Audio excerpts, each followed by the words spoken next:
বিসমিল্লাহির রহমানির রহিম। অদ্য জুলাই 5, 2025, সময় রাত্রি 11টা।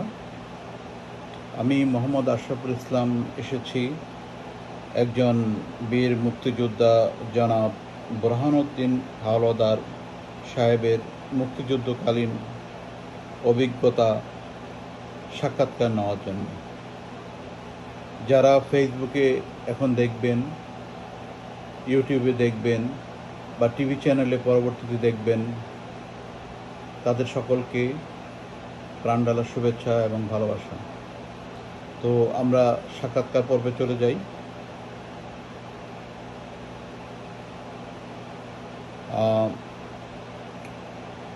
আচ্ছা, আপনি কি দয়া করে আপনার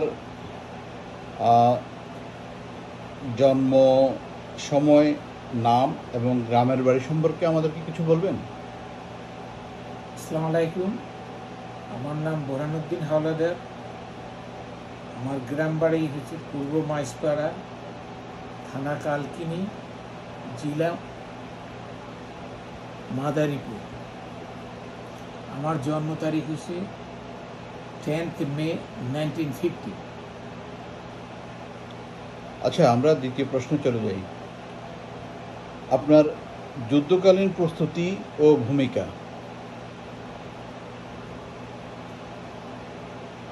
আমি জনাব জব্বার মুন্সির অধীন বীরমোহন হাই স্কুল প্রাঙ্গণে ট্রেনিং নেই। জব্বার মুন্সি, যিনি ইস্ট বেঙ্গল রেজিমেন্ট থেকে পালিয়ে এসেছিল, এবং তার অধীনে ট্রেনিং নিয়ে আমি হেমায়ত বাহিনীতে মুক্তিযোদ্ধা হিসেবে যোগদান করি। আপনার কাছে তৃতীয় প্রশ্ন, আপনি বর্তমানে কোথায় আছেন ও কিভাবে সময় কাটাচ্ছেন? আমি বর্তমানে আমেরিকার নিউ ইয়র্কের কুইন্সে জ্যামাইকায় সপরিবারে বসবাস করতেছি। আপনার সময় এখন কিভাবে কাটছে?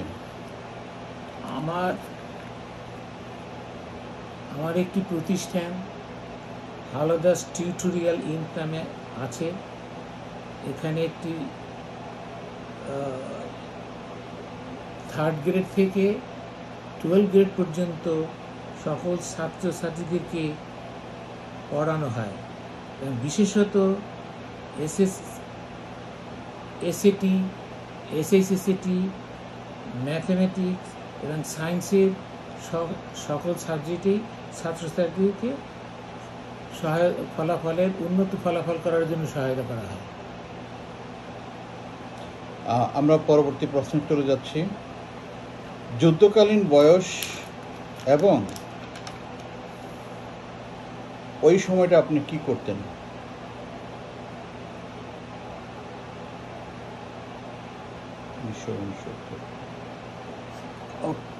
আমি 1970 সালে ঢাকা বিশ্ববিদ্যালয়ে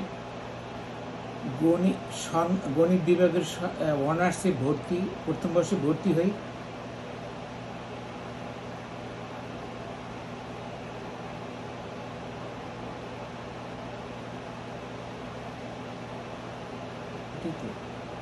আচ্ছা, আপনি কিসের ভিত্তিতে আমাদের মহান মুক্তিযুদ্ধে জড়ালেন? সে অনেক ঘটনাই আছে, তবে সবচেয়ে যে জিনিসটা আমাকে বেশি উজ্জীবিত করেছে বা উৎসাহিত করেছে বা অনুপ্রেরণা দিয়েছে, বঙ্গবন্ধুর সেই 7ই মার্চের ভাষণ শুনে আমি অত্যন্ত বিমোহিত হই এবং উজ্জীবিত হই, এবং তারপরেই আমি গ্রামের বাড়িতে চলে যাই মুক্তিযুদ্ধে জয়েন করার জন্য।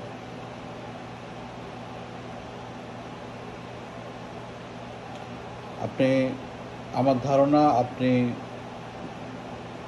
বঙ্গবন্ধু শেখ মুজিবুর রহমানের জ্বালাময়ী 7ই মার্চের ভাষণের আহ্বানে আপনি উজ্জীবিত হয়ে দৃঢ় সংকল্প গ্রহণ করেন যে আপনি মুক্তিযুদ্ধে অংশগ্রহণ করবেন, তাই নয় কি?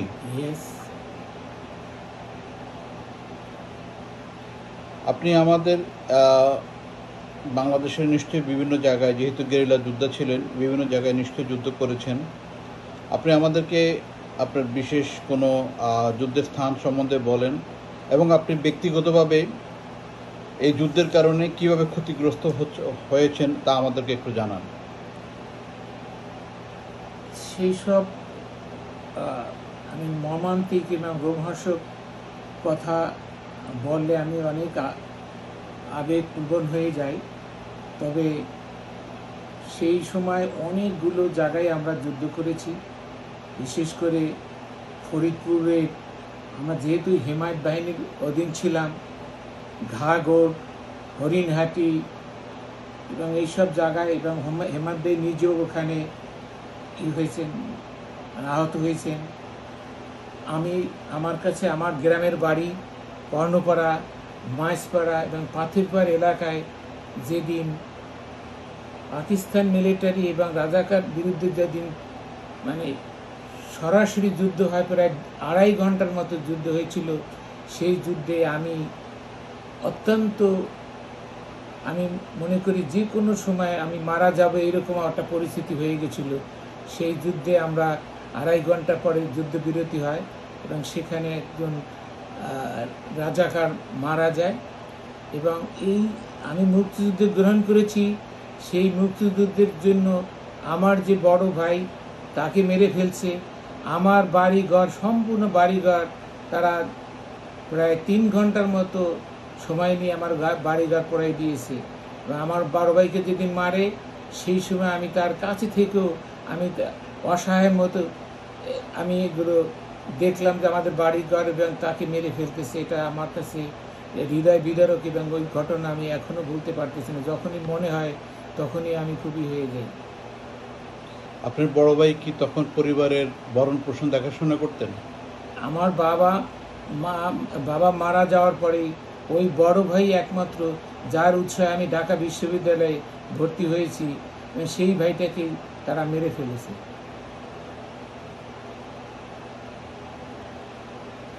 আপনার যুদ্ধকালীন কমান্ডার কি বীর মুক্তিযোদ্ধা হেমায়েত ভাই ছিলেন?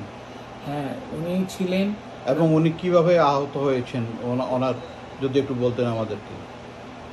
সে হরিণহাটির একটা জায়গা আছে, সেখানে খুব এই ফরিদপুরের নামকরা জায়গা, যেখানে পাকিস্তান মিলিটারিরা তারা গান বোর্ড নিয়ে আসে এবং সেখানে কয়েক স্তরে হেমায়ত বাহিনীর লোকজন, ফার্স্ট, সেকেন্ড, থার্ড, এই 3টা, এবং রিয়ার পার্টিতে যারা আমি ছিলাম, কিন্তু হেমায়ত বাহিনী ফ্রন্টে ছিলেন। তখন তারা এয়ারক্রাফট তাদেরই পর্যন্ত ফাইটিং এয়ারক্রাফট পর্যন্ত আসছিল, গানবোট নিয়ে আসছিল।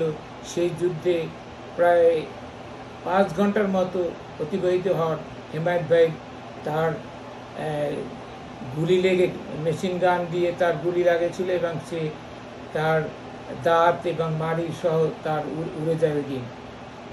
খুবই মর্মান্তিক, খুবই মর্মান্তিক। উনি শেষ পর্যন্ত কি বেঁচে ছিলেন? হ্যাঁ, উনি বেঁচে ছিলেন এবং লিবারেশনের পর ওনাকে তৎকালীন সরকার ওই জার্মান নিয়ে ওনাকে ট্রিটমেন্ট করায়। আচ্ছা, নতুন প্রজন্মের কাছে আপনার প্রত্যাশা কি?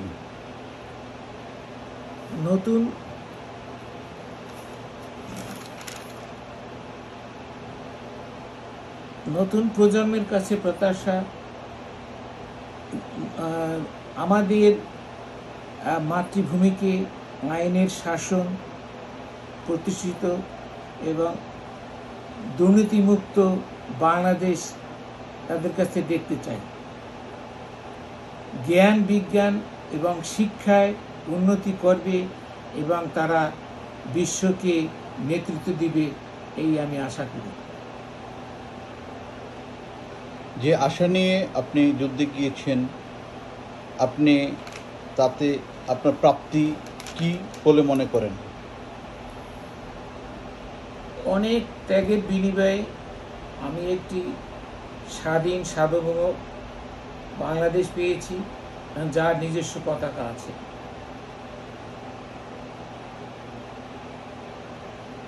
ভবিষ্যৎ বাংলাদেশকে কিভাবে দেখতে চান? একটি দুর্নীতিমুক্ত, ক্ষুধামুক্ত, একটি উন্নত বাংলাদেশ হিসাবে আমি দেখতে চাই। সর্বশেষ প্রশ্ন আপনার কাছে, জীবনের এই পর্যায়ে আপনার স্বপ্ন কি?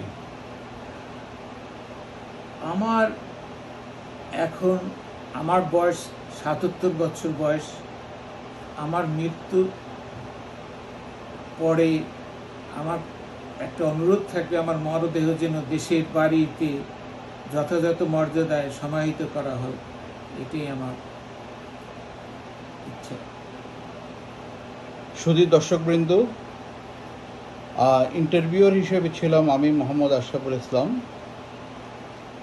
আর আমাদেরকে আজকে সাক্ষাৎকার দিয়েছেন বীর মুক্তিযোদ্ধা জনাব বোরহানউদ্দিন হাওলাদার সাহেব, যিনি জ্যামাইকা হিলসাইড এভিনিউ এরিয়াতে হাওলাদার টিউটোরিয়াল আইএনসির ব্যানারে উনি স্মার্ট একাডেমিয়া একটি কোচিং সেন্টার পরিচালনা করেন অত্যন্ত আন্তরিকতার সাথে দীর্ঘদিন ধরে। তো আমি এই পর্যায়ে ইন্টারভিউটা শেষ করতে চাই। জনাব হাওলাদার সাহেব, আপনাকে অনেক ধন্যবাদ আমাদেরকে সাক্ষাৎকার দেওয়ার জন্য। আপনাকেও অনেক ধন্যবাদ, আপনার এই মূল্যবান সময় দিয়ে আমার ইন্টারভিউটি নিয়েছেন। ভালো থাকবেন, আপনার সুস্বাস্থ্য কামনা করছি। আল্লাহ হাফেজ। দর্শকবিন্দু, আপনাদেরকেও আল্লাহ হাফেজ। আসসালামু আলাইকুম। ওয়ালাইকুম